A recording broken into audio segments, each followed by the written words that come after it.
ইরানের সর্বোচ্চ নেতা আয়াতুল্লাহ আলী খামেনির জানাজায় লাখো মানুষের উপস্থিতি এবং শোকাহত জনতার আবেগ দেখে বিস্ময় প্রকাশ করেছেন মার্কিন প্রেসিডেন্ট ডোনাল্ড ট্রাম্প। মার্কিন সংবাদ মাধ্যম ওয়াক্সিওসকে দেওয়া এক সাক্ষাৎকারে তিনি বলেন, আমি ভেবেছিলাম মানুষ তাকে ঘৃণা করে, কিন্তু এত মানুষকে কাঁদতে দেখে আমি অবাক হয়েছি।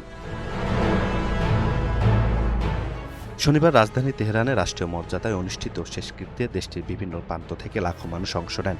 খামেনির কফিন জনসাধারণের শ্রদ্ধা নিবেদনের জন্য প্রদর্শন করা হয়। ইরানের জাতীয় পতাকায় মোড়ানো কফিনটি একটি কাচের বাক্সে রাখা হয় এবং তার উপর কালো পাগড়ি রাখা হয়, যা তাকে মহানবী হযরত মুহাম্মদ সাল্লাল্লাহু আলাইহি সাল্লামের বংশধর হিসাবে চিহ্নিত করে। জানাজায় অংশ নেওয়া মানুষের কণ্ঠে শোকের পাশাপাশি প্রতিশোধের আহ্বানও শোনা যায়। ফোটানোর ঝামেলা ছাড়াই নিরাপদ পানির জন্য ঘরে আনুন পিওরিট। কল করুন 16627। আমেরিকার মৃত্যু হোক, ইসরায়েলের মৃত্যু হোক, স্লোগানে মুখর হয়ে ওঠে তেহরান।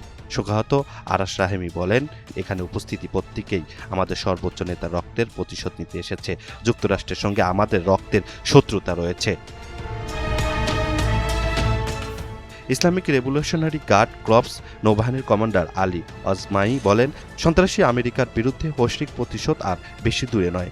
একই সঙ্গে ইরানের পররাষ্ট্র মন্ত্রণালয় জানায়, খামেনির রক্তের জন্য যুক্তরাষ্ট্র ও ইসরায়েলের বিরুদ্ধে ন্যায় বিচার প্রতিষ্ঠার দাবি ইরানি জাতির স্থায়ী দাবি হয়ে থাকবে।